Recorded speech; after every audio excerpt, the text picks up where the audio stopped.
Hi there, my name is Lindsay. I'm the data coach, and today we're going to cover 4 tips for crafting high quality questions for your surveys, interviews, focus groups, and your online forums. If you're new here, hi, welcome. The mission of the data coach is to help nonprofit organizations organize, analyze, and use their data to achieve their missions. One way that we do that is by providing free data education through this YouTube channel. So if you find this content helpful, you'd like to see more, please subscribe to be a part of our growing community. Okay, let's get to our writing tips. My first piece of advice is that before you start drafting questions, make sure that you are really clear on what you want to know from your audience. If you're not 100% sure what you want to know, why it's important, how are you going to use it, you're going to end up unintentionally asking vague, muddy questions that don't really produce useful information. For example, let's say you just put together this amazing workshop for your colleagues about upcoming changes to state policy that are going to affect your organization. If you send out a survey that just asks, hey, rate this workshop out of 5 stars, that'll give you a general idea of what people thought about your workshop, but you're not going to have any idea why some people gave it 5 stars, why some people gave it 3 stars. How can you improve your workshops in the future if you don't really know what went wrong? But what if you took some time before writing your questions to really think about the feedback that would be most helpful for you and help you determine if that workshop was successful? You might decide that you want feedback about your facilitation skills, about the visual aids you put together, and how well you answered your audience's questions. You might also want to know what topics you covered were the most helpful, what was the least helpful, and how your colleagues might use the content that you shared in their day-to-day work going forward. Do you see how working on those details first will help you craft more specific questions? Those questions are going to get at the heart at what you're trying to find out. So make sure you spend some time doing that first.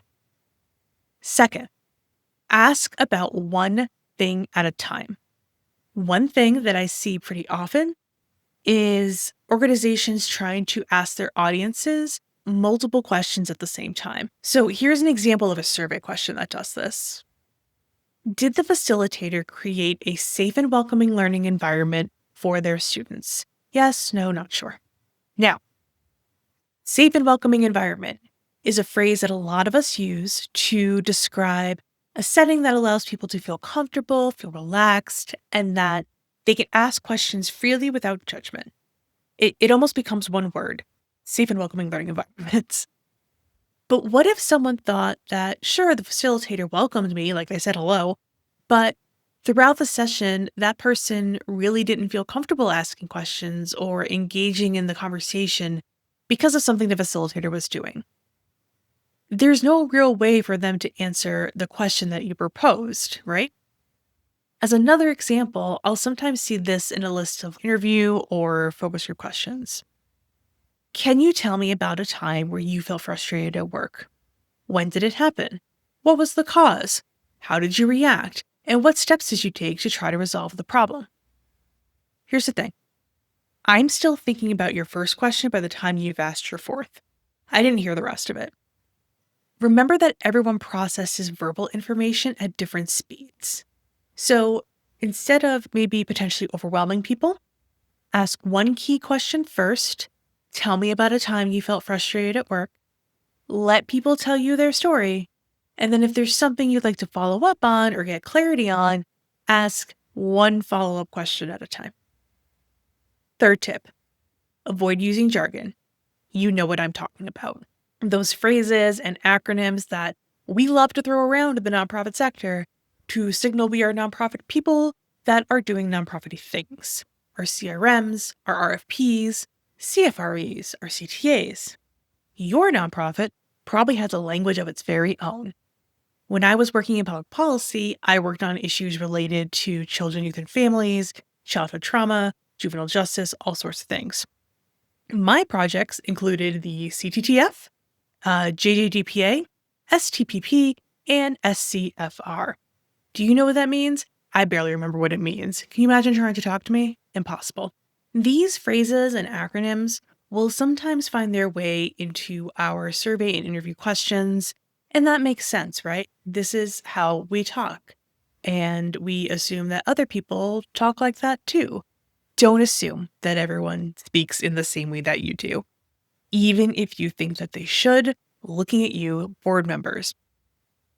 Spell out your acronyms, define all your jargon, give your audience the best possible chance to provide you with accurate answers that reflect their experiences and opinions. Last tip, ask for feedback before launching your questions into the universe. One thing that we're taught as professional researchers is before you press send on that survey or you start scheduling out those focus groups, ask people to review your questions for clarity. For instance, you can send the questions to your team, your department, and ask them for their feedback. Just be mindful about that jargon and acronym piece, though. Your colleagues speak the same language as you. They may not catch opportunities to clarify certain terms or spell out certain acronyms because they already know what you mean. Another thing you can do is send them to volunteers who are a part of your audience. So if you are putting together a survey as a part of a program evaluation, maybe you reach out to a couple of program alumni and ask them to take a look at your question list and provide you with any feedback that they have. And then finally, we do survey evaluations here at the Data Coach. You can send us your draft questions. I'll put them through a 20-point checklist that checks for clarity, any potential biases that may be in your questions, and any privacy and confidentiality risks. You will get a revised survey with explanations for any changes that have been made.